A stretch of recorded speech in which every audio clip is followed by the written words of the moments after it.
Well, welcome to another episode of What to Say and How to Say It. Today, we're going to be talking about how to love someone who keeps you at arm's length. Maybe you're in a relationship with a dismissive avoidant or a preoccupied or disorganized attachment person. This means that they'd rather see you later when there's any kind of struggle, strife, conflict, whatever. It is not easy, and it's unfortunately super common. How many people say, well, I'm conflict avoidant? You know some of these people. Maybe you are one of them. Today, we're going to be doing part one with Kyle Hargrove, a licensed professional counselor. We're going to talk about what is this personality? What is this attachment style like? It's an insecure attachment for sure. We've done some episodes around this, but we're going to really dig in.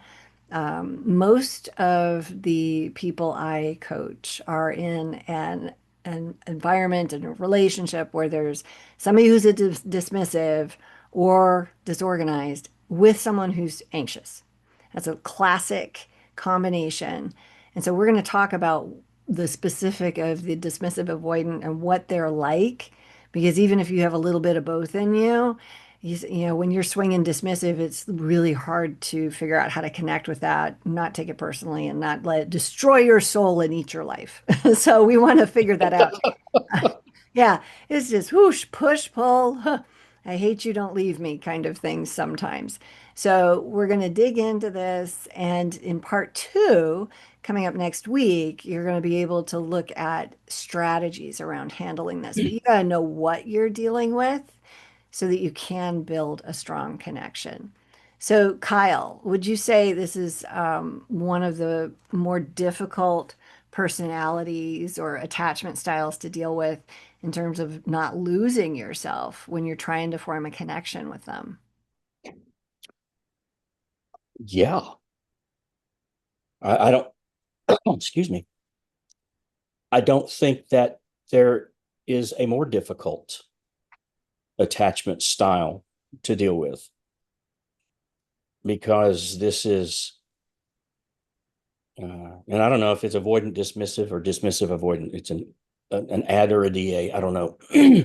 But what I do know is that this attachment style is rooted in, fed with, and buried under fear. Hmm.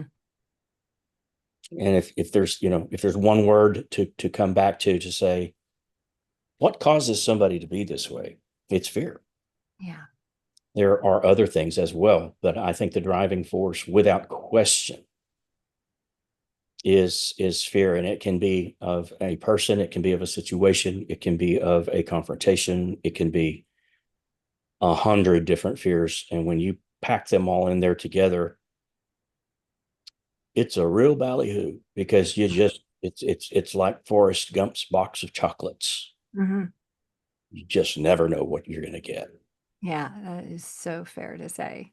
And I think it's a different fear than the fearful, anxious style of attachment, because those people become super controlling usually and just reactive verbally. And it just got to get, okay, so where are you going? When are you going to be back? And like, why are you doing that? And just overly involved in lots of things and over personalizing tons of things and then react verbally to that in a controlling fashion. You don't see that much with the avoidant. They're like, yeah, I'm checking out. Yeah. But see, I don't think the avoidant is so much anxious about what's happening or what's going to happen.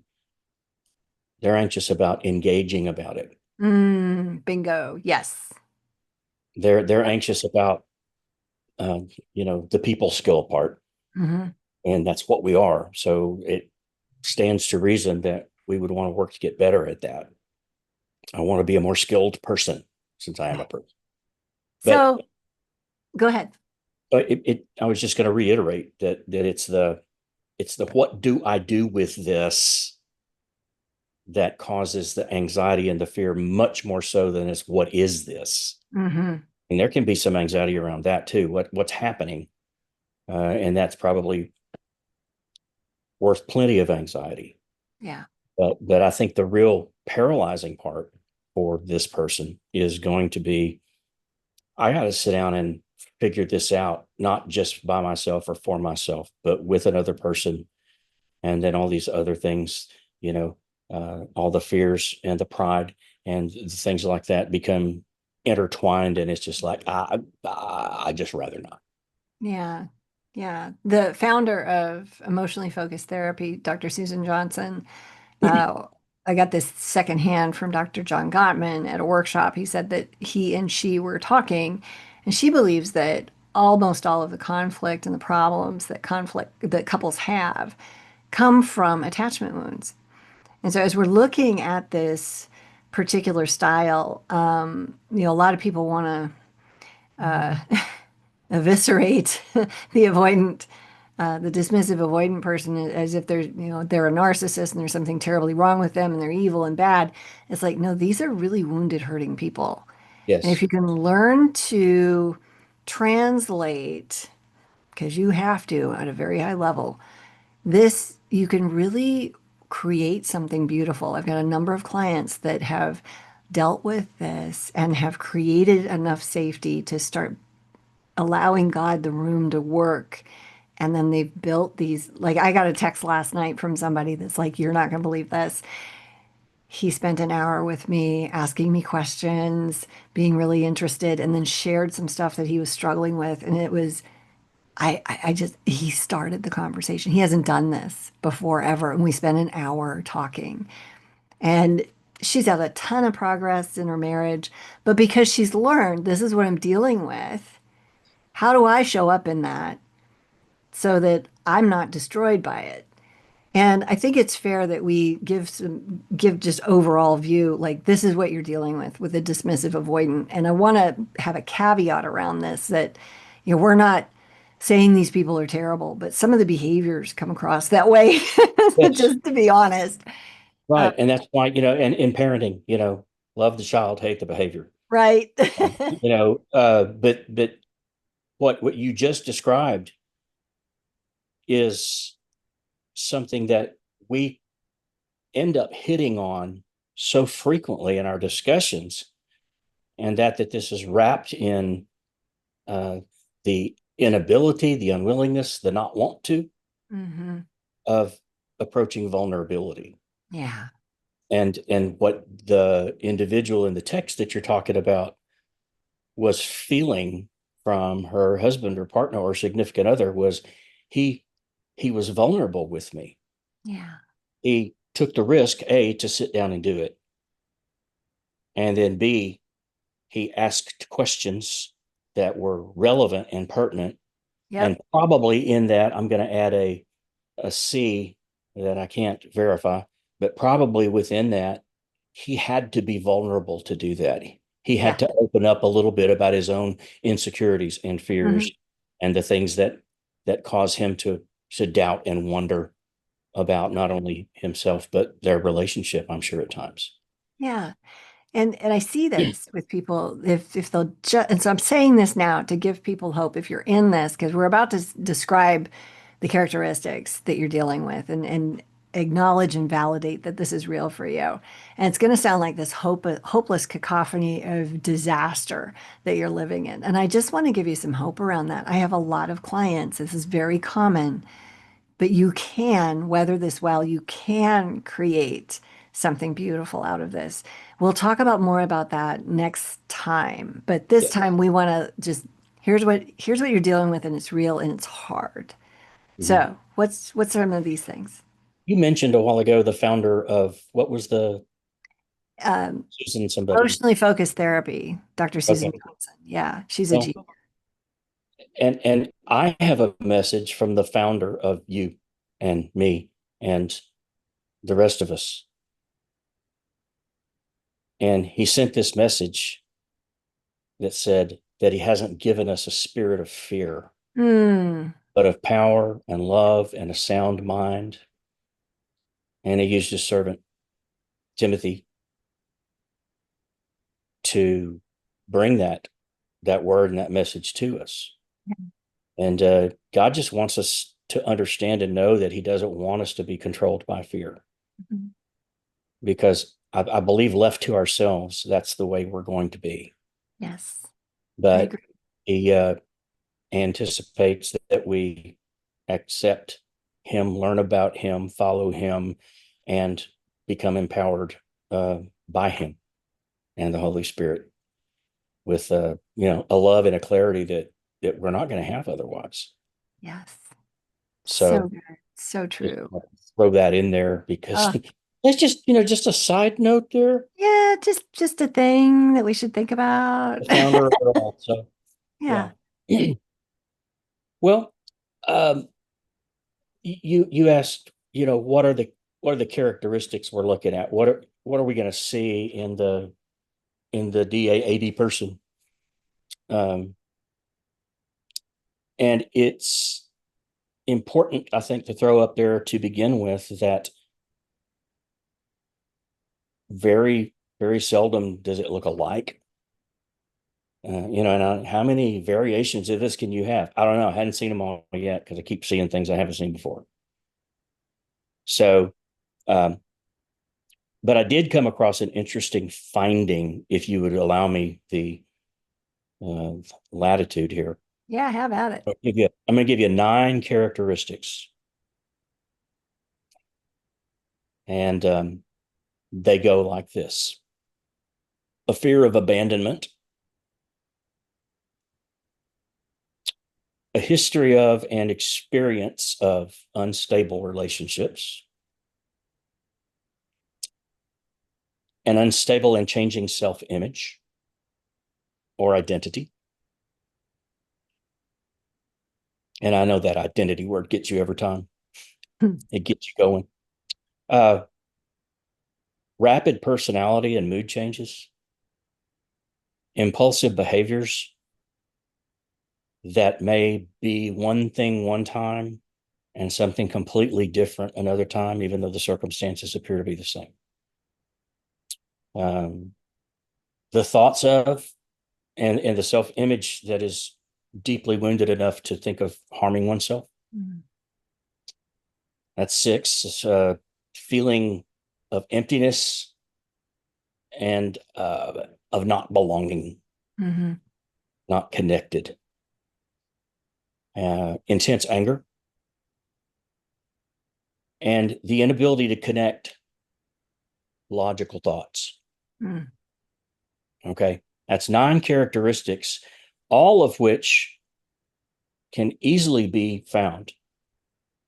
If you took a collection of avoidant, dismissive people, you could easily find these characteristics and probably wouldn't have to go too far. Hmm. But these are the non-primary characteristics and symptoms of something we call borderline personality disorder. Hmm. And I'm going to tell you, we don't diagnose it all that frequently because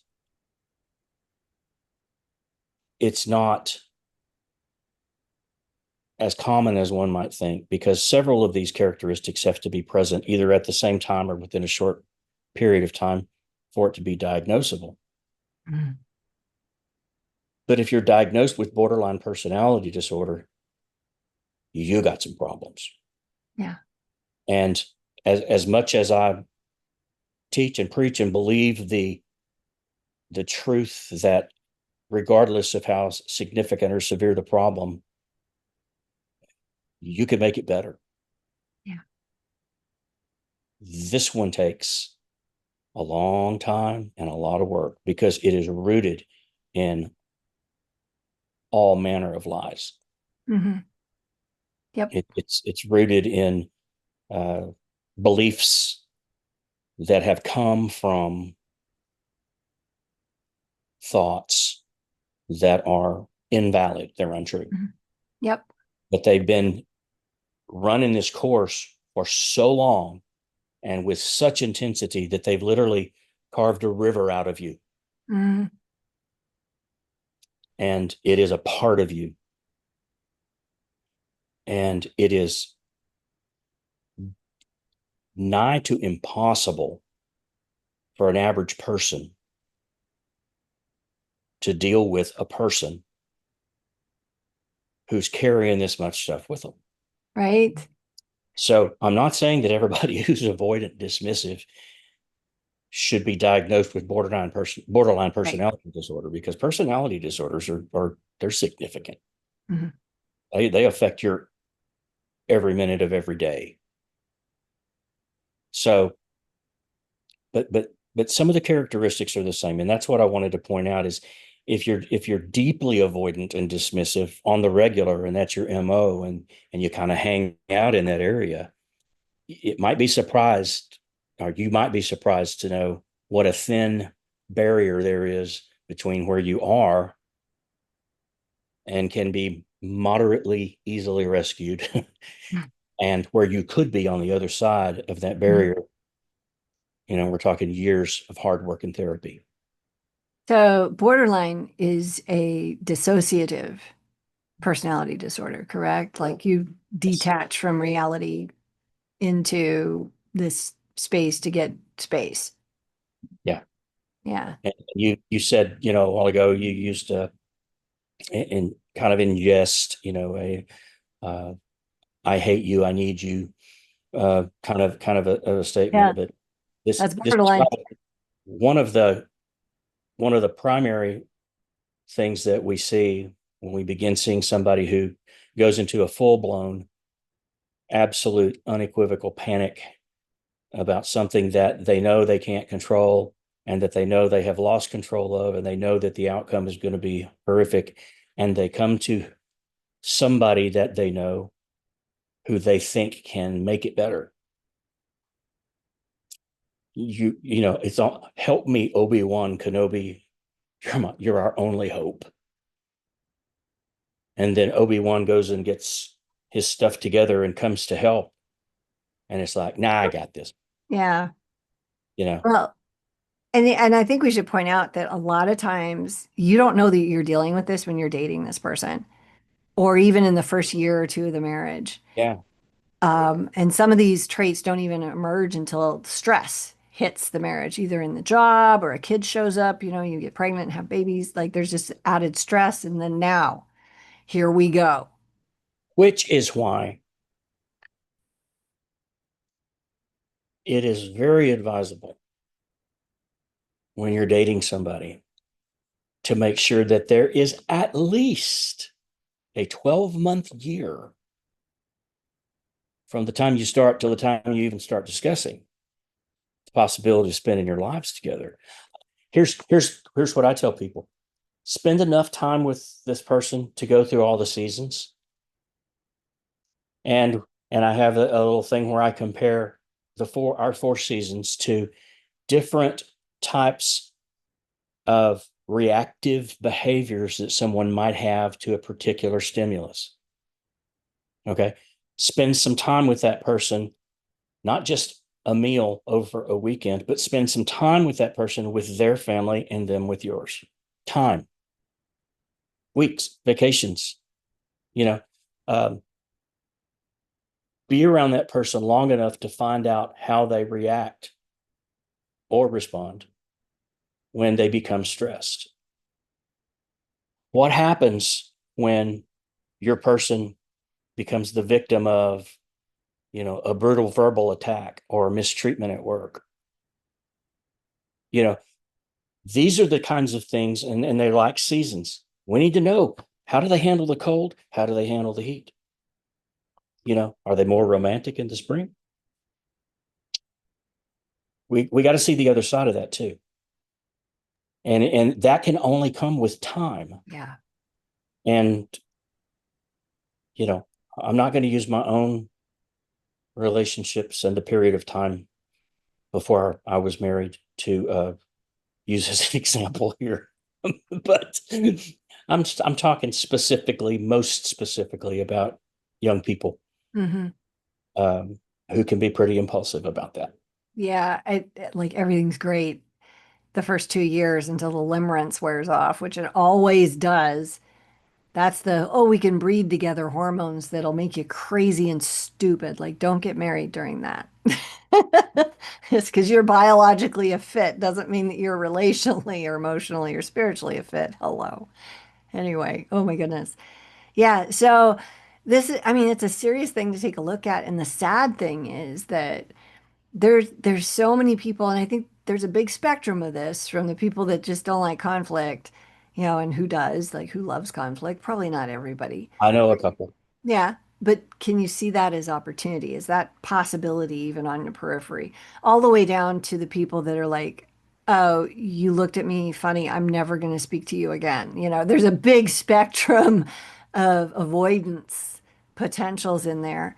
And it's unfortunate, but a lot of the issues we see in relationships stem out of this because if people don't know how, they're they're avoidant of the conflict. And it's like, okay, what do you do with that? So the attachment style is it goes beyond like with somebody that's not got a personality disorder or not seriously dismissive avoidant, you can actually work through problems with. It may take a little while because not everybody's great at that, but Hmm. most people can move into that space. It's going to be the extreme or the extent is the word I'm looking for. Yeah. To what extent is this dismissive avoidant attachment creating issues for you? And the list you gave us is like pretty comprehensive of the places where it might show up. Yeah, because the nine characteristics I gave you all have babies, they all have offspring, Hmm. in which, if you take those nine and say, well, each one of them has three offspring, well, there's 27 things right there. Yeah. Yeah. But let's talk a little bit about what this looks like. Okay. I'll go first. Um, Husband goes into work, walks in, and there's a file box sitting on his desk. And as he looks around, he sees that there's a file box on a lot of desks in that office. They're empty. And the reason they're empty is because they have been placed there for you to put your belongings in because you're about to walk out the door for the last time Mm. and laid off. Or the company's going through a sale and they already have somebody in your position Yep. with the acquiring company and they're going to be loyal to their own people. Yep. See it So all the time. so as the husband who goes through that scenario, I slowly, as slowly as possible. I don't know why I should want to get out of there as fast as I can, but I take my time because I'm thinking and I'm freaking out and I'm panicking. And the first thought is, how am I going to tell my wife? Yep. Okay. But I do. 6 weeks later. Yeah. After you pretended to go to work every day. Exactly. Yeah. That's it. I see that. Okay. That So that happens. People do that that. is that is extraordinarily avoidant dismissive behavior. Hey, yeah. Hello. That is, and there's so many variables at play. Right. And that's, I think, the difficult part of it for people on the outside watching or being affected by it. That's, because you look at somebody and say, why don't you just tell her? You're going to have to. The longer you wait, the more difficult it is. You know, what about battered women? Hmm. Yep. You know, they can sit there and look on paper and be logical about things, but we don't live our lives on paper. No, logic Wouldn't it doesn't be make it happen. simple if we did? Yeah.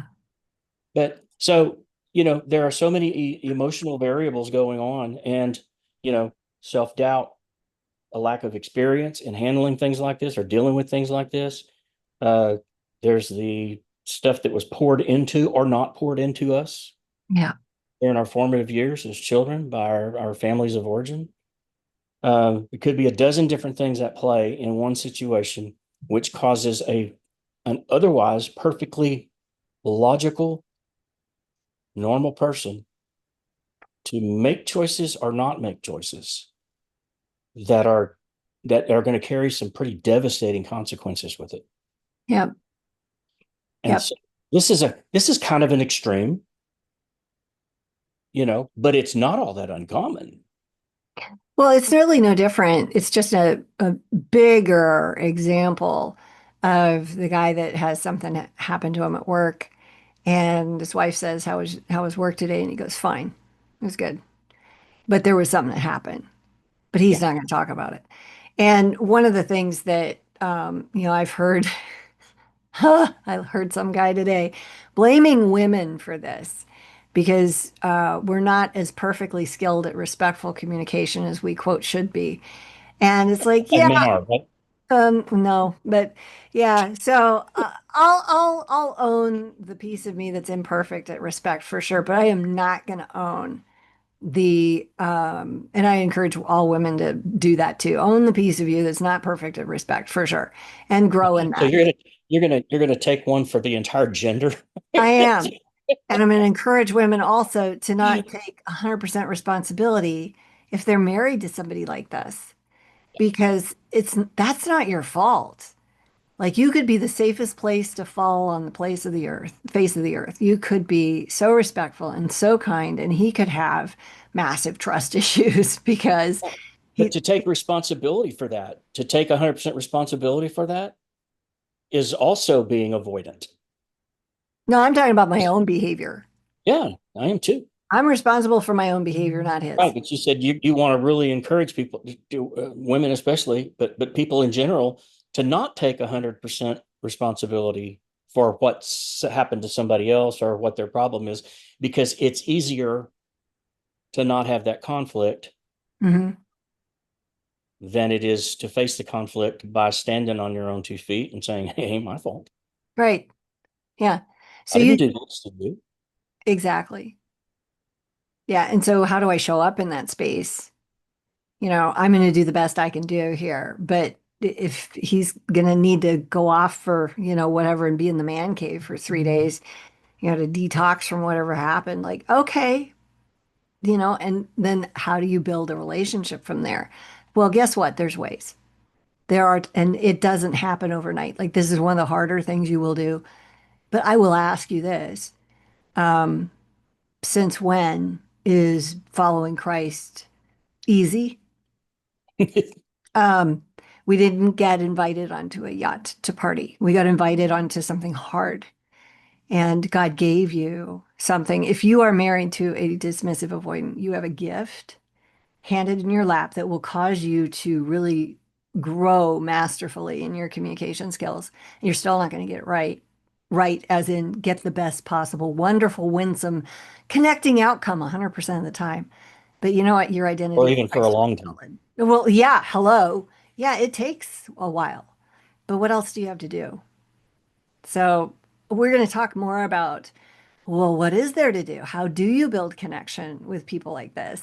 Because it impacts a lot of marriages out there. So we're going to dig into this next time in part two. In the meantime, got two things for you. Hop on over to our website, greaterimpact.org, grab your freebie, take our marriage assessment. And if you are in Texas and you're like, okay, I might be one of these people or married one of these guys or women, it's usually men though, I think. Well, actually, I take that back. I want to look that stat up.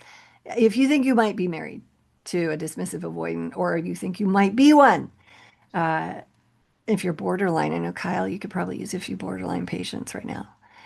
I'm going to say thank you, no. Okay. I was just teasing. But no, really, Kyle dot, or is it, I'm sorry, I'm butchering your email address. Give it to us because you won't get it. You'll get it right. It's Kyle Hargrove LPC at gmail.com. Kyle Hargrove, LPC at gmail.com. And it's Kyle with a K, KYLEHARGROVE, LPC at gmail.com. So text him or email him and we'll get you set up with an appointment because he's, I think, the best counselor in Texas. It's a big state. That's a big statement. So I think it fits. So, anyway, have a great rest of your day. Be sure to check out our next episode and come back for part two on this one because we want to help you stay in your marriage. Have a great rest of your day.